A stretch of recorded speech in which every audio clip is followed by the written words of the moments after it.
है कि जम्मू कश्मीर में परिसीमन को लेकर आज बड़ी बैठक होने जा रही है। इस पर लगातार हमारी नजर बनी हुई है, चर्चा भी हम करेंगे। सवाल यहां पर यह उठ रहा है कि एक तरफ दिल्ली में बैठक होने जा रही है, दूसरी तरफ वहीं के नेता पाकिस्तान राग अलाप रहे हैं और हमला हुआ, इंस्पेक्टर शहीद हुए हैं। तो इस अशांति में शांति की बात फिर कैसे होगी? एक खास पैनल इस वक्त हमारे साथ मौजूद है। बीजेपी से राजीव जेटली जी हमारे साथ जुड़ गए हैं, साथ ही कांग्रेस से सुरेंद्र सिंह राजपूत जी मौजूद हैं, टीवी स्क्रीन पर आप उनको देख सकते हैं। पीडीपी से जारबख्श सिंह जी इस वक्त हमारे साथ मौजूद हैं, सेपरेटिस्ट हैं। अहमद एयाज साहब जुड़ गए हैं और साथ ही श्रीनगर से मेरे सहयोगी आसिफ स्वाब, जम्मू से पंकज शर्मा और दिल्ली से कुमार गौरव इस वक्त मौजूद हैं। आप सभी का बहुत बहुत स्वागत है। और मैं सबसे पहले कुमार गौरव आपके पास आ रही हूं, थोड़ी देर में कुमार गौरव हमारे साथ होंगे, लेकिन आसिफ, एक बड़ा सवाल यही है कि कल का दिन बहुत बड़ा है, दिल्ली में बड़ी बैठक, लेकिन आतंकी हमला जम्मू कश्मीर में जारी है। इस अशांति में शांति की बात कैसे हो पाएगी फिर?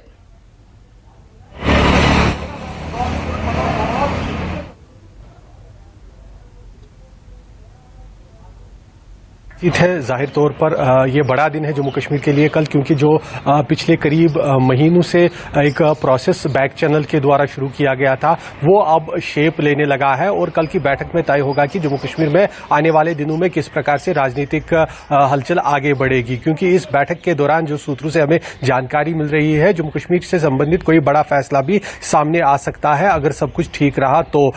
साथ ही साथ जो हमले कश्मीर घाटी में हो रहे हैं, खासतौर पर कल जिस प्रकार से एक सीआईडी के जम्मू कश्मीर पुलिस इंस्पेक्टर को मार गिराया गया, टारगेट किलिंग की गई। इससे पहले भी यहां जून के इसी महीने में 12 तारीख को सोपोर में इसी तरह का एक बड़ा हमला हुआ था। उससे पहले भी श्रीनगर में यहां पर एक पुलिस वाले की इसी तरह से टारगेट किलिंग की गई थी। मिलिटेंट अपने हमलों को जारी रखे हुए हैं। हालांकि मिलिटेंसी की वारदातों में थोड़ी कमी तो देखी जा रही है, लेकिन उनके हमले जो है वो होते रहते हैं और उसी के चलते इसे सिक्योरिटी सिचुएशन में देखा जा रहा है। जो हमारी सुरक्षा के अधिकारियों से बात हो गई है कि ये खास तौर पर इस बातचीत के साथ जुड़ा हुआ मामला नहीं है, क्योंकि मिलिटेंट हमेशा इस ताक में रहते हैं कि वो कहां पर पुलिस को या पॉलिटिशियंस को निशाना बनाए। तो ये दोनों चीजें यहां पर सिक्योरिटी जो जानकार है उनकी नजर में अलग अलग चीजें हैं, लेकिन बातचीत को लेकर जो माहौल बना है, जो यहां पर जो सूत्रों से हमारी बात हो रही है, जो पीएजीडी में कुछ लोगों से हमें बात हो रही है, वो काफी उम्मीद रख रहे हैं इस बातचीत से, क्योंकि 22 महीनों से भी ज्यादा समय गुजर चुका है जब जम्मू कश्मीर से धारा 370 को हटाया है। और ऐसे में प्रधानमंत्री द्वारा खुद इस पॉलिटिकल प्रोसेस को यहां पर शुरुआत करना एक बड़ी बात है और लोगों को इससे काफी ज्यादा उम्मीदें भी है। जी ठीक है, आसिफ मैं लौट रही हूं आपके पास। हरबख्श सिंह जी भी हमारे साथ बने हुए हैं, पीडीपी प्रवक्ता हैं। सर मैं आपके पास लौटूंगी, साथ ही अहमद एयाज साहब जी सेक्रेटरी हैं Jammu and Kashmir Muslim personal law board के। सर मैं आपके पास भी आऊंगी, लेकिन शुरुआत में चर्चा की आपसे करना चाह रही हूं। सर राजीव जेटली जी, कल का दिन अहम है, आप कह रहे हैं कि हम शांति पर बात करना चाहते हैं, विकास पर बात करना चाहते हैं। इंस्पेक्टर शहीद हो गए हैं सर, इस आतंकी हमले जारी हैं वहां पर, और इस माहौल में आप दिल्ली में कैसे बात कर पाएंगे, बताइए जरा। नहीं, बिल्कुल आपने जो बात कही, अब तो मुझे लगता है कश्मीर में जो भी राजनीतिक पार्टियां उसे इस बात को समझना होगा। जो बार बार इस बात को कोट कर रहे हैं कि पाकिस्तान से भी बात की जाए, पाकिस्तान की भी इन्वॉल्वमेंट की जाए। पाकिस्तान का एजेंडा तो बहुत साफ है, हमारे देश में केवल आतंकवाद बचाना। उसका एजेंडा कोई कश्मीर या कोई और राज्य नहीं है। उसका एजेंडा केवल इतना है किसी भी तरीके से भारत को अस्थिर कर दिया जाए। तो उन राजनीतिक पार्टियों के लिए पाकिस्तान एक संदेश भेजा है कि हमें बीच मध्यस्थता करवाने के लिए, हमें बीच में लाने के लिए अगर आप कहीं पर भी चर्चा करेंगे तो हमारे जो मनोबल है उसको उसमें और बढ़ोतरी होगी। यही हम चाहते हैं जो हम कश्मीर में करके दिखा रहे हैं। हमारे सेनाओं के ऊपर अटैक करवाना, हमारी पुलिस के ऊपर अटैक करवाना, हमारे देश के अंदर कहीं ना कहीं अस्थिरता पहुंचाना, जबकि बावजूद उसके कि 43% तक आतंकवाद में कमी आई है। लेकिन अब हमारी राजनीतिक नहीं राजीव जी, मेरे सवाल का जवाब आपने नहीं दिया। रिमूव हुआ आर्टिकल 370, उसके बाद आपने कहा कि शांति बहाल है, लेकिन आप देख रहे हैं हमलों का दौर तो जारी है। लेकिन दिल्ली में कैसे बात कर पाएंगे? इंस्पेक्टर शहीद हो जाता है, उससे पहले भी जवान शहीद हो रहे हैं लगातार। मेरा सवाल यह है, मैं लौट रही हूं। पंकज शर्मा, आपके पीछे हलचल है, काफी लोग हैं आपके साथ, क्या कहना चाहते हैं वो सभी?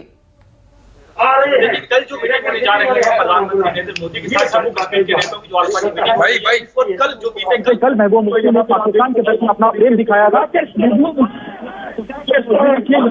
शिवसेना डोगरा फ्रंट है जो कि हुए हैं, उसको जलाया जा रहा है। पंकज, मुझे आपकी ऑडियो ठीक करानी होगी, मैं लौट रही हूं आपके पास, मुझे कुछ सुनाई नहीं दे रहा है कि आप क्या कह रहे हैं। सुरेंद्र सिंह राजपूत जी, ये तो अच्छी पहल है प्रधानमंत्री नरेंद्र मोदी की कि उन्होंने सभी को वेलकम किया है, दिल्ली में बुलाया है, शांति की बात होगी, विकास की बात होगी, तमाम योजनाएं हैं जो होनी है जम्मू कश्मीर में उसकी बात होगी। लेकिन अगर पाकिस्तान का राग विपक्षी पार्टियां अलापती रहेंगी तो फिर कैसे बात होगी? घर की बात में बाहर वाले का क्या काम सर? मैं बिल्कुल सहमत हूं विपनेश आपकी इस बात से। कश्मीर हमारा आंतरिक मामला है और हम इस आंतरिक मामले को आपस में स्वयं बैठ करके सुलझाएंगे। किसी भी बाहरी देश की कोई आवश्यकता नहीं। ये कांग्रेस का स्टैंड शुरू से है और हमेशा तक रहेगा। संसद में पारित किया हुआ प्रस्ताव जम्मू कश्मीर हमारा अभिन्न अंग है, ये हमेशा था, हमेशा है और हमेशा रहेगा। इसमें कहीं कोई भी दो राय नहीं है और पाकिस्तान को उसकी कारगुजारियों का, उसके आतंकवाद का मुंह तोड़ जवाब देना पूरी तरीके से उचित है और इस जवाबी कार्रवाई को हमेशा जारी रखना होगा। ये तीन बातें बहुत स्पष्ट है। अब आप आ जाइए इस पर कि अब भारतीय जनता पार्टी को भी चंद कठिन सवालों का जवाब देना होगा कि आज जो हमारी मांग है कि भाई जम्मू कश्मीर को आप पूर्ण राज्य का दर्जा दीजिए, बहुत साफ सी मांग है, इस पर हम बात करेंगे। जो पॉलिटिकल प्रोसेस है वो तुरंत स्टार्ट होना चाहिए। जम्मू कश्मीर की आवाम को उसकी सरकार चुनने का हक होना चाहिए और वो सरकार उनकी समस्याओं को सुलझाने का और फैसले लेने का हक रखे, ये हमारी मांग है। अब भारतीय जनता पार्टी जिन आज राजनीतिक दलों से बात कर रही है, अब भारतीय जनता पार्टी को यह जरूर बताना होगा कि वो लोग कौन हैं। गुपकार गैंग, देशद्रोही गैंग, ये सारी जो बातें भारतीय जनता पार्टी ने की थी, इन भारतीय जनता पार्टी की गई बातों का भारतीय जनता पार्टी को स्पष्ट रूप से क्षमा मांगनी होगी। ठीक है, भारतीय जनता पार्टी राजीव जी से मैं जवाब ले लेती हूँ। तीन सवाल आपने उठा दिए सुरेंद्र जी, जवाब दीजिए राजीव जी। आप उन्हीं लोगों के साथ वार्ता करने जा रहे हैं जिससे कुछ दिन पहले आप उनको पता नहीं क्या क्या कह रहे थे, एक गैंग का भी नाम दिया था, तमाम तरह की पाबंदियां भी लगाई गई, जेल में भी डाल दिया गया। सुरेंद्र जी के सवाल का जवाब दीजिए, क्या है जवाब आपके पास?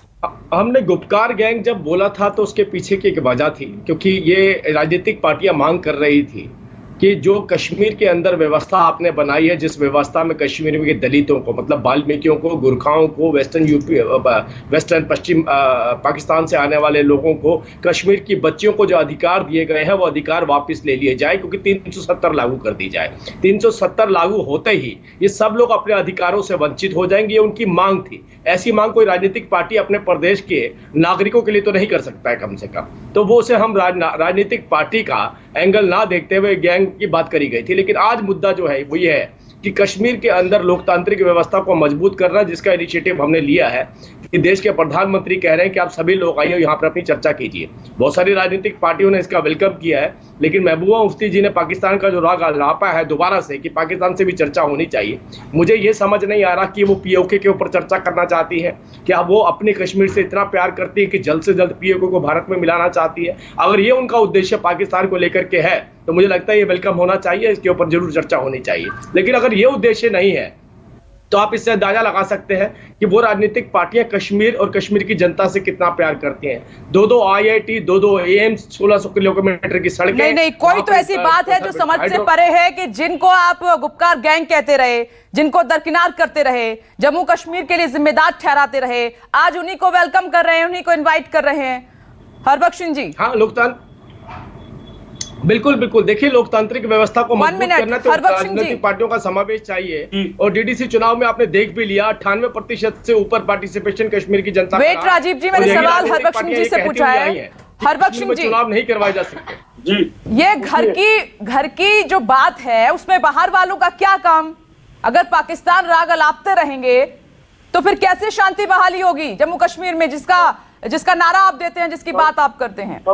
सबसे पहले में जो कल एक यहाँ दुखित घटना हुई, हमारे जम्मू कश्मीर के एक पुलिस इंस्पेक्टर पे हमला हुआ और वो शहीद हो गए, पहले मैं उसका निंदन करता हूँ घटना का। उसके बाद जो आपने बात बोली कि पाकिस्तान के साथ बात करने की जो बात कही गई है, इसके पीछे लॉजिक क्या है, तो मुझे शायद आप 1-2 मिनट देंगे और सुनेंगे। यूरोपियन यूनियन का क्या काम था 370 के बाद जम्मू कश्मीर के मामलात में, और जब 2002 में मुफ्ती मोहम्मद सईद साहब ने वाजपेयी जी के साथ वाजपेयी जी सेंट्रल में हुकूमत चलाते थे और स्टेट में मुफ्ती मोहम्मद सईद साहब की गवर्नमेंट थी, तो पाकिस्तान के साथ डायलॉग शुरू किया गया। मिलिटेंसी की घटनाओं में भी कमी हुई, LOC ट्रेड को शुरू किया गया और काफी शांति आई थी। जब हम बात करते हैं, हम कहते हैं जी टेररिज्म और बातचीत इकट्ठे नहीं चल सकती। 2 महीने से सीज फायर बॉर्डर पे किया गया, तब तो इन्होंने देश की जनता को नहीं पूछा। जब ये उठ के चले गए पाकिस्तान और चाय पी के आए प्राइम मिनिस्टर के पास, तब तो इन्होंने किसी जनता को नहीं पूछा।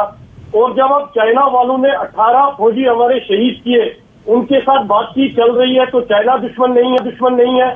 हम सिर्फ पीस के लिए बातचीत करना चाहते हैं, हम अपने मुल्क से, क्योंकि हमारा मुल्क जो है, हम चाहते हैं जम्मू कश्मीर और हिंदुस्तान में शांति रहे।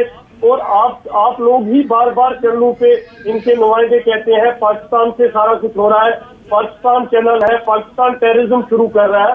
अगर पाकिस्तान से सब कुछ हो रहा है तो पाकिस्तान के साथ बात करनी पड़ेगी। अगर 2.5 महीने से किया है तो बॉर्डर पे शांति है, तो अगर हम टेररिज्म को काम करने के लिए बातचीत कह रहे हैं, हमने कभी नहीं कहा कि जम्मू कश्मीर पाकिस्तान का हिस्सा है, हमने कभी नहीं कहा कि पाकिस्तान हमारा मुल्क है। आज भी अगर हम बातचीत कर रहे हैं, लेकिन हमें पाकिस्तान से बात करने की जरूरत ही क्या है? मांग रहे हैं वो अपने मुल्क से मांग रहे हैं। पाकिस्तान वो देश है जो कुछ